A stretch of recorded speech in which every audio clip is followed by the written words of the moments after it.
हाँ तो फ्रेंड्स, हम आज की कक्षा में देखने वाले हैं क्लास 10 के साइंस के एनसीईआरटी के ऑब्जेक्टिव क्वेश्चन, जो कि क्लास 10 में इस चैप्टर से आपको एग्ज़ाम में इससे बाहर क्वेश्चन नहीं आएगा। ये जो चैप्टर नंबर जो फिजिक्स का 2 है, मानव नेत्र की रंग बिरंगी संसार, चैप्टर का हेडिंग है।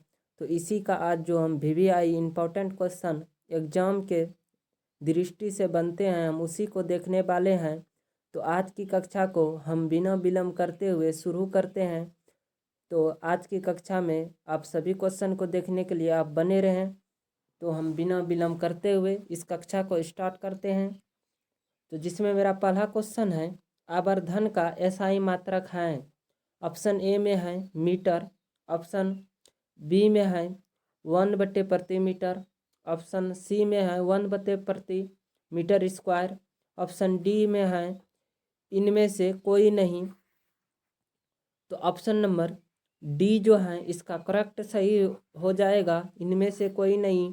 क्योंकि आवर्धन का जो एसआई मात्रक होता है वह कुछ नहीं होता। आवर्धन का क्या होता है? एसआई मात्रक कुछ नहीं होता है, इसका कोई मात्रक ही नहीं होता है। तो इसीलिए क्या हो जाएगा? इनमें से कोई नहीं। फिर मेरा अगला क्वेश्चन है, सामान्य दृष्टि के वयस्क के लिए स्पष्ट दृष्टि की न्यूनतम दूरी होती है लगभग, अथवा सामान्य दृष्टि के वयस्क के लिए सुस्पष्ट दर्शन की अल्पतम दूरी होती है लगभग। ऑप्शन ए में है, यानी कि न्यूनतम दूरी पूछ रही हैं, तो ऑप्शन ए में है 25 मीटर, ऑप्शन बी में है 2.5 सेंटीमीटर, ऑप्शन सी में है 25 सेंटीमीटर और ऑप्शन डी में है 2.5 मीटर। तो स्पष्ट दर्शन की न्यूनतम दूरी कितनी होती है? तो 25 सेंटीमीटर, जो कि ऑप्शन नंबर सी जो है आपका बिल्कुल सही हो जाएगा। फिर मेरा अगला क्वेश्चन है, नेत्र में प्रवेश करने वाली प्रकाश किरण का अधिकांश अपवर्तन होता है।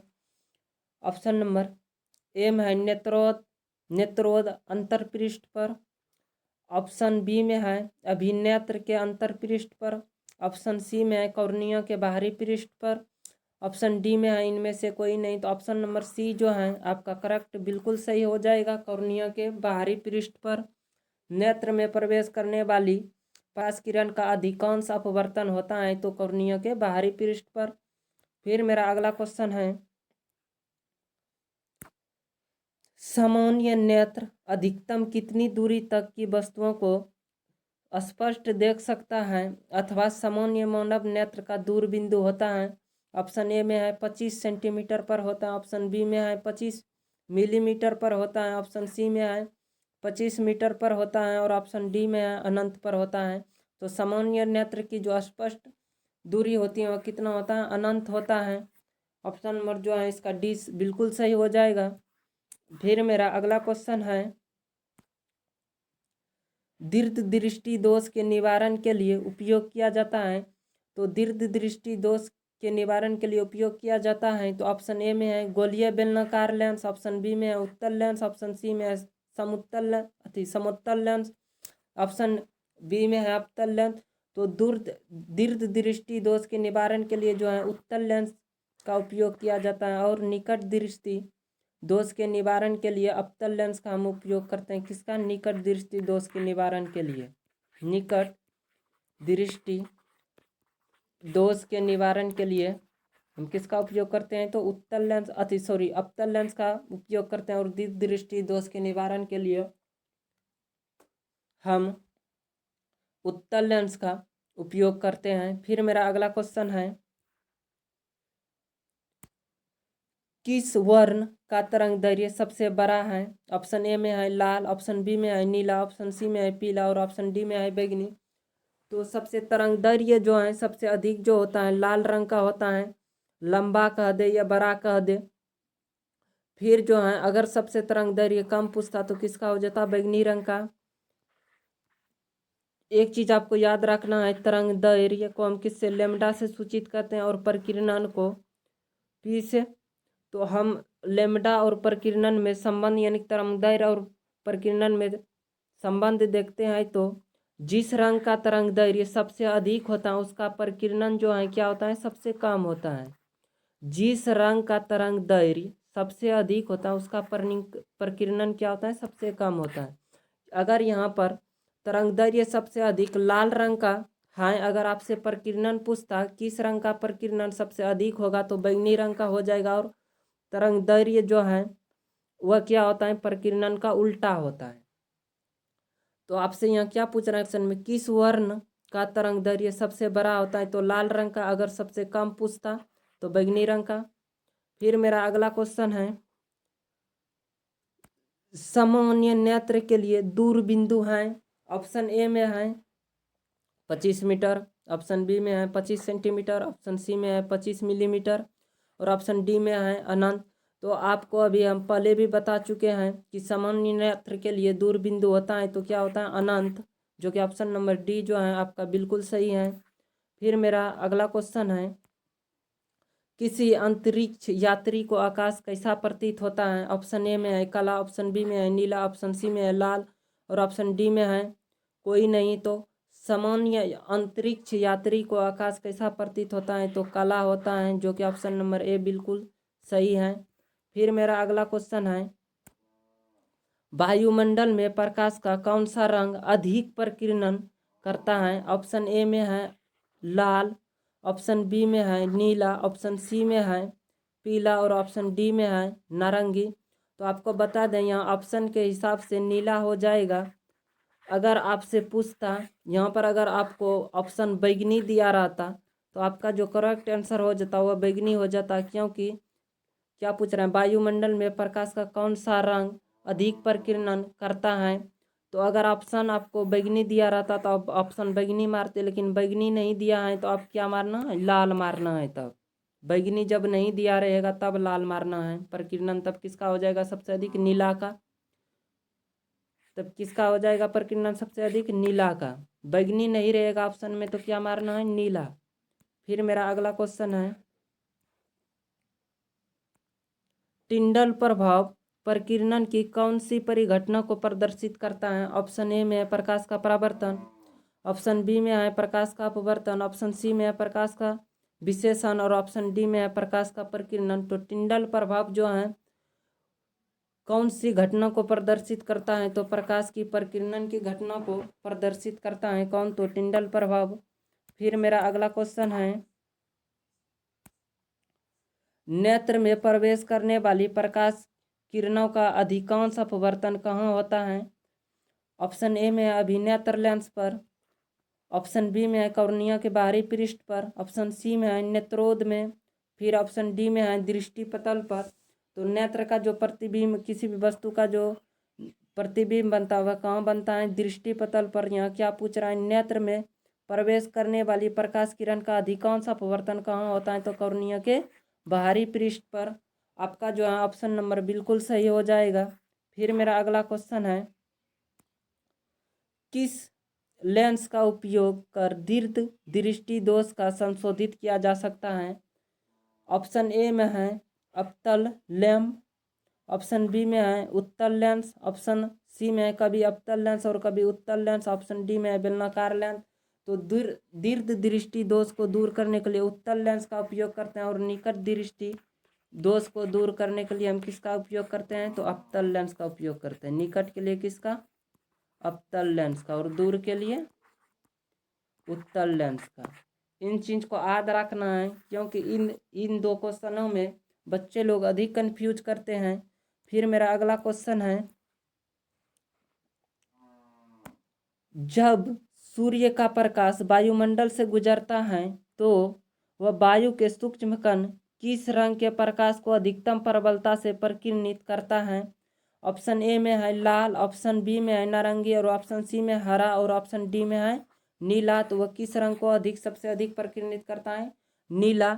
यहाँ पर अगर ऑप्शन आपको बैगनी रहता तो आप क्या मारते ऑप्शन में, बैगनी, लेकिन बैगनी नहीं है तो आप क्या मारेंगे, नीला। फिर मेरा अगला क्वेश्चन है, पुतली के साइज को कौन नियंत्रित करता है। ऑप्शन ए में पक्षभूमि, ऑप्शन बी में पत्रिका, ऑप्शन सी में नेत्र लेंस, और ऑप्शन डी में जो है रेटिना या दृष्टि पटल। तो यहाँ पर जो उत्तर दिया गया या गलत दिया गया है उत्तर, इस उत्तर पे आप बिल्कुल ना विश्वास करें, हम जो बताते हैं वही उत्तर सही है। दृष्टिपटल पे क्या होता है, तो यहाँ पर किसी भी वस्तु का प्रतिबिंब बनता है। यहाँ क्या होता है, किसी भी वस्तु का प्रतिबिंब बनता है। प्रतिबिंब यहाँ पर किसी भी वस्तु का बनता है दृष्टिपटल पे। तो पुतली के साइज को कौन नियंत्रित करता है, तो पत्रिका करता है। और पुतली से ही होकर प्रकाश क्या करता है, नेत्र में प्रवेश करते हैं। पुतली से ही होकर प्रकाश क्या करते हैं, नेत्र में प्रवेश करते हैं। और पुतली को साइज को कौन नियंत्रित करता है, पत्रिका।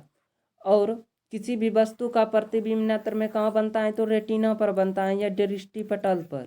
लेकिन यहाँ पर क्या दे दिया है, पुतली के साइज को कौन नियंत्रित करता है, रेटिना या दृष्टिपटल। इस आंसर पर आप बिल्कुल ना विश्वास करें, जो दिया गया हम जो बता रहे हैं वही करेक्ट आंसर होगा। के साइज को कौन नियंत्रित करता है, तो पत्रिका। फिर मेरा अगला क्वेश्चन है, एक साधारण प्रिज्म कितने सतह से घिरा होता है। ऑप्शन ए में है 6 सतहों से, ऑप्शन बी में है 4 सतहों से, ऑप्शन सी में है 5 सतहों से और ऑप्शन डी में है 3 सतहों से। तो इसका जो ऑप्शन नंबर डी जो है करेक्ट सही हो जाएगा। क्योंकि कोई भी साधारण प्रिज्म जो होता है वह कितने सतह से घिरा रहता है, तो वह 3 सतह से घिरा रहता है। मान लें कि ए बी सी जो है एक साधारण प्रिज्म है, तो एक सतह क्या हुआ, ए बी हुआ, और दूसरा सतह क्या हुआ, बी सी, और तीसरा सतह क्या हुआ, ए सी। तो इन 3 सतहों से ही भी कोई भी प्रिज्म जो घिरा रहता है वो कितने सतहों से घिरा रहता है, 3 सतहों से। ऑप्शन नंबर डी जो आपका बिल्कुल सही हो जाएगा। फिर मेरा अगला क्वेश्चन है, नेत्र लेंस की फोकस दूरी कम हो जाने से कौन सा दृष्टि दोष होता है। नेत्र लेंस की फोकस दूरी कम हो जाने से कौन सा दृष्टि दोष होता है, तो निकट दृष्टि दोष होता है। अगर नेत्र लेंस की फोकस दूरी बढ़ जाएगा तो दूरदृष्टि दोष होगा। यहाँ पर क्या पूछ रहा है, नेत्र लेंस की फोकस दूरी कम हो जाने पर कौन सा दृष्टि दोष होता है, तो निकट दृष्टि दोष होता है। अगर आपसे यह क्वेश्चन पूछ लिया जाता कि नेत्र लेंस की फोकस दूरी अधिक हो जाने से कौन सा दृष्टि दोष होता है, तो आप क्या बोलते हैं, दूरदृष्टि दोष होता है। फिर मेरा अगला क्वेश्चन है, आंख व्यवहार होता है, आंख व्यवहार होता है यानी कि आंख व्यवहार करता है किस तरह का, तो ऑप्शन ए में है अवतल दर्पण की तरह, ऑप्शन बी में है उत्तल लेंस की तरह, और ऑप्शन सी में है समतल दर्पण की तरह, और ऑप्शन डी में इनमें से कोई नहीं। तो हम बता दें, दर्पण में जब भी प्रकाश का किरण प्रवेश करते हैं, चाहे वह मान लें कि समतल दर्पण है, चाहे वह कोई भी दर्पण हो, जब इस तरह से सूर्य का प्रकाश जाएगा इस दर्पण पे पड़ेगा, इधर से मान लें सूर्य के प्रकाश आ रही हैं, जब इस दर्पण पे पड़ेगा तो इस परावर्तन के बाद उधर ही लौट जाएगा उसी दिशा में। तो दर्पण के तरह कभी भी आँख व्यवहार नहीं करता है, कोई भी दर्पण के तरह नहीं। जब आपको जो लेंस दिया रहेगा वही मारना है, लेकिन करेक्ट आँख जो व्यवहार करता है वो उत्तल लेंस के भांति हमेशा व्यवहार करता है। ऐसा नहीं कि आपको अवतल लेंस भी दे देगा तो वो मार देना, वैसा नहीं करना है।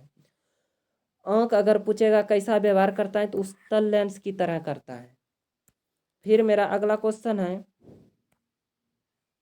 मानव नेत्र जिस भाग पर किसी वस्तु का प्रतिबिंब बनाते हैं वह है, ऑप्शन ए में है कॉर्निया। कॉर्निया से होकर क्या करता है, कॉर्निया नेत्र। अगर आपसे क्वेश्चन में यह पूछ लिया जाए कि नेत्र का कौन सा भाग दान किया जाता है, नेत्र का कौन सा भाग दान किया जाता है, तो आप क्या कि नेत्र का, अगर आपसे क्वेश्चन में यह पूछ लिया जाता कि मानव नेत्र जिस भाग पर किसी वस्तु का प्रतिबिंब बनाते हैं वह है, ऑप्शन ए में है कॉर्निया, ऑप्शन बी में है पत्रिका, और ऑप्शन सी में है पुतली, और ऑप्शन डी में है दृष्टिपटल। तो नेत्र के जिस भाग पर किसी वस्तु का प्रतिबिंब बनता है वो कहाँ पर बनता है, दृष्टिपटल पर।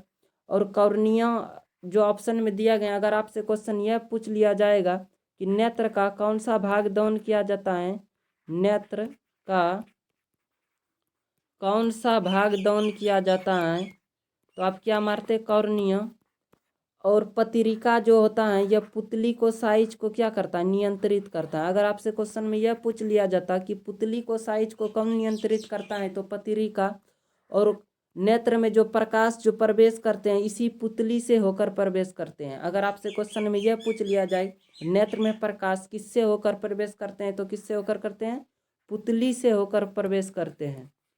फिर मेरा अगला क्वेश्चन है श्वेत रंग। श्वेत रंग कितने रंगों के मेल से बना है? ऑप्शन ए में है 3 रंग, ऑप्शन ए में है 3 रंग, ऑप्शन बी में है 4 रंग और ऑप्शन सी में है 5 रंग और ऑप्शन डी में है 7 रंग। तो श्वेत प्रकाश जो है सभी रंगों को मिलाने से क्या बनता है? जैसे ऊपर में लाता है लाल, हरा, नीला। ये क्या है? तो प्राथमिक रंग है। लाल, हरा, नीला क्या है? प्राथमिक रंग है। अगर आपसे पूछ लिया जाए द्वितीय रंग, तो कलासियम मैजेंटा जो होता है वो क्या होता है? दूसरे रंग होता है। इन सभी 7 रंगों को जब आपस में मिलाया जाता है तो क्या बनता है? श्वेत रंग बनता है। इन सभी जब 7 रंगों को आपस में मिलाया जाएगा तो क्या बनेगा? श्वेत रंग। अगर आपसे पूछ लिया जाए प्राथमिक रंग कौन सा है, तो लाल, हरा, नीला, यह कौन सा रंग कहलाता है? तो प्राथमिक रंग। अगर द्वितीय रंग पूछ लिया जाए तो कलासियम मैजेंटा। क्या? कलासियम मैजेंटा। फिर मेरा अगला क्वेश्चन है प्रकाश के किस रंग का तरंग दैर्घ्य सबसे अधिक होता है? ऑप्शन ए में है बैगनी, ऑप्शन ए में है बैगनी, ऑप्शन बी में हरा, ऑप्शन सी में है लाल और ऑप्शन डी में इनमें से कोई नहीं। तो यहाँ क्या क्वेश्चन में पूछ रहा है? प्रकाश के किस रंग का तरंग दैर्घ्य सबसे अधिक होता है? ऑप्शन नंबर सी इसका जो क्या हो जाएगा? करेक्ट सही हो जाएगा, लाल। अगर आपसे पूछता कि प्रकाश के किस रंग का तरंग दैर्घ्य सबसे कम होता है, क्या सबसे कम होता है, तब आपको क्या मारना था? बैगनी। क्या मारना था? बैगनी। ठीक है। फिर हम अगले क्वेश्चन को देख रहे हैं निकट दृष्टि दोष वाले व्यक्ति के चश्मा में होता है। निकट दृष्टि दोष को दूर करने के लिए हम किसका उपयोग करते हैं? तो अवतल लेंस का उपयोग करते हैं। और दूर दृष्टि दोष को दूर करने के लिए हम किसका उपयोग करते हैं? तो उत्तल लेंस का उपयोग करते हैं दूर दृष्टि दोष को दूर करने के लिए, उत्तल लेंस का। फिर मेरा अगला क्वेश्चन है निकट दृष्टि दोष का निवारण किस लेंस से किया जाता है, अथवा निकट दृष्टि दोष का निवारण किस लेंस से किया जाता है? ऑप्शन ए में है उत्तल लेंस, ऑप्शन बी में है अवतल लेंस, ऑप्शन सी में है बाइफोकल लेंस और ऑप्शन डी में है इनमें से कोई नहीं। तो इसका करेक्ट आंसर क्या हो जाएगा? अवतल लेंस। निकट के लिए क्या? अवतल और दूर के लिए उत्तल। दूर के लिए क्या? उत्तल। अगर आपसे पूछ लिया जाए दूर दृष्टि दोष का निवारण किससे करेंगे, तो उत्तल लेंस से। फिर मेरा अगला क्वेश्चन है मानव नेत्र में उपस्थित लेंस हैं अथवा मानव नेत्र में किस प्रकार का लेंस पाया जाता है? ऑप्शन ए में है उत्तल, ऑप्शन बी में है कोई लेंस नहीं होता है, ऑप्शन सी में अवतल और ऑप्शन डी में है इनमें से कोई नहीं। तो मानव नेत्र में जो लेंस पाया जाता है वो कौन सा लेंस पाया जाता है? तो उत्तल लेंस पाया जाता है। कौन सा लेंस पाया जाता है? उत्तल लेंस पाया जाता है। आपको ध्यान में रखना है, हम पहले भी बताए हैं कि मानव नेत्र में उपस्थित लेंस है अथवा मानव नेत्र में किस प्रकार का लेंस पाया जाता है? तो उत्तल लेंस पाया जाता है।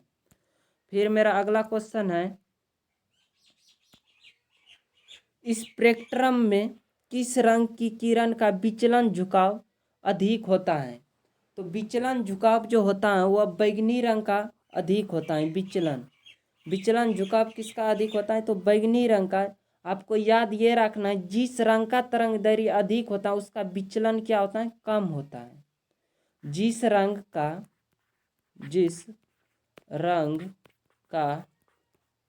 तरंग दैर्घ्य अधिक होता है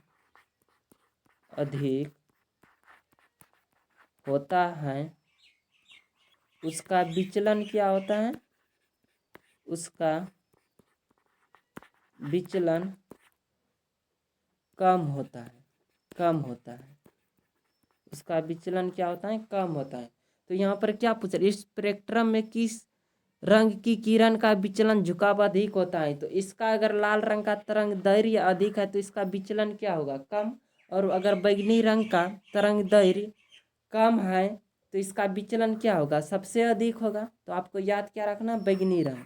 अगर आपसे क्वेश्चन में यह पूछ लिया जाता कि किस रंग का विचलन झुकाव सबसे कम होता है, तो आपको ऑप्शन में क्या मारना था, लाल। फिर मेरा अगला क्वेश्चन है, निम्न में कौन सा पदार्थ लेंस के लिए प्रयुक्त नहीं किया जाता है, यानी कि लेंस बनाने के लिए प्रयुक्त नहीं किया जाता है। तो हम पहले भी प्रकाश के परावर्तन और अपवर्तन के जब हम ऑब्जेक्टिव बता रहे थे, इस क्वेश्चन को वहाँ भी हम बताए हैं। तो ऑप्शन ए में है जल, ऑप्शन बी में है ऑप्शन ए में है जल, ऑप्शन बी में है कांच, ऑप्शन सी में है प्लास्टिक और ऑप्शन डी में है मिट्टी। तो मिट्टी का जो प्रयोग है वह लेंस बनाने के लिए नहीं किया जाता है। फिर मेरा अगला क्वेश्चन है,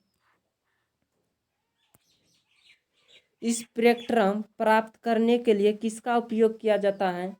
ऑप्शन ए में कांच की सिल्ली, अवतल दर्पण, उत्तल लेंस, प्रिज्म का। ऑप्शन डी में क्या है, प्रिज्म का। तो ऑप्शन नंबर डी जो है इसका बिल्कुल सही हो जाएगा। स्पेक्ट्रम प्राप्त करने के लिए किसका उपयोग किया जाता है, तो प्रिज्म का उपयोग किया जाता है। फिर मेरा अगला क्वेश्चन है, प्रिज्म से प्रकाश की कौन सी परिघटना घटती है। तो ऑप्शन ए में है परावर्तन, ऑप्शन बी में है अपवर्तन, ऑप्शन सी में है वर्ण विक्षेपण और ऑप्शन डी में इनमें से कोई नहीं। तो कौन सा घटना घटता है, प्रिज्म से प्रकाश की कौन सी परिघटना घटती, तो वर्ण विक्षेपण। कौन सी घटना घटती है, वर्ण विक्षेपण। फिर मेरा अगला क्वेश्चन है, चंद्रमा पर खड़े अंतरिक्ष यात्री को आकाश प्रतीत होता है। चंद्रमा पर खड़े अंतरिक्ष यात्री को आकाश प्रतीत होता है। ऑप्शन ए में है नीला, ऑप्शन बी में है उजला, ऑप्शन सी में है काला और ऑप्शन डी में है काला, ऑप्शन सी में क्या है, लाल। तो चंद्रमा पर खड़े अंतरिक्ष यात्री को आकाश प्रतीत होता है तो कैसा होता है, काला। ऑप्शन नंबर डी जो है इसका बिल्कुल करेक्ट सही हो जाएगा। फिर मेरा अगला क्वेश्चन है,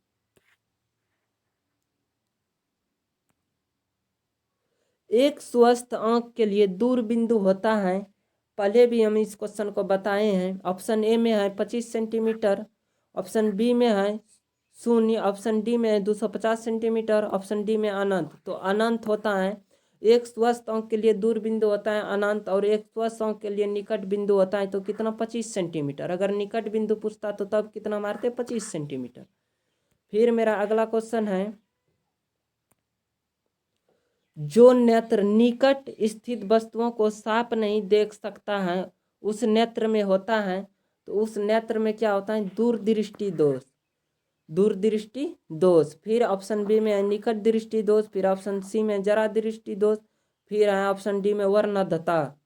फिर तो इसका आंसर जो हो जाएगा दूरदृष्टि दोष आएगा, हो जाएगा। जो नेत्र निकट स्थित वस्तुओं को साफ नहीं देख सकता उस नेत्र में होता है तो दूरदृष्टि दोष।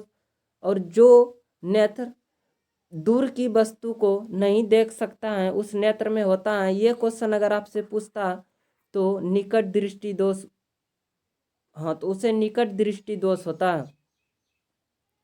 फिर मेरा अगला क्वेश्चन है, दृश्य प्रकाश में किस रंग का तरंग दैर्घ्य अधिकतम होता है।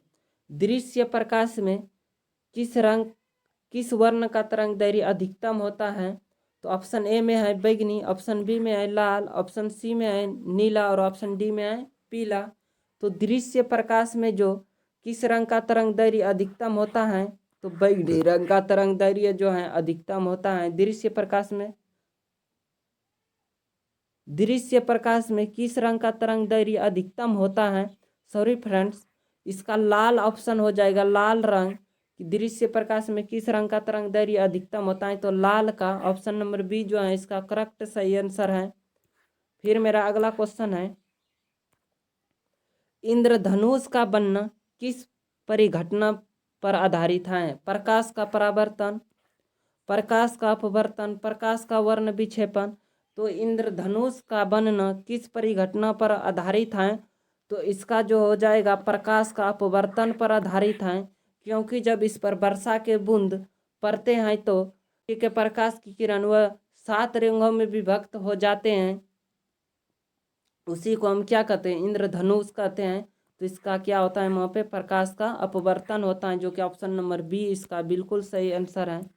फिर मेरा अगला क्वेश्चन है, अभिनेत्र लेंस की फोकस दूरी में परिवर्तन किया जा सकता है। तो ऑप्शन ए में है पुतली द्वारा, ऑप्शन बी में है दृष्टि पटल द्वारा, और ऑप्शन डी में है पक्षभूमि द्वारा, और ऑप्शन डी में है पत्रिका द्वारा। तो इसका जो करेक्ट आंसर हो जाएगा पक्षभूमि द्वारा। तो आज की कक्षा को हम यहीं पर समाप्त करते हैं, और जो भी इस चैप्टर का ऑब्जेक्टिव बचे हैं हम अगले की कक्षा में देख लेंगे। तो अगर आपको यह वीडियो अच्छा लगे तो आप लाइक, सब्सक्राइब और शेयर ज़रूर करें। Thank you.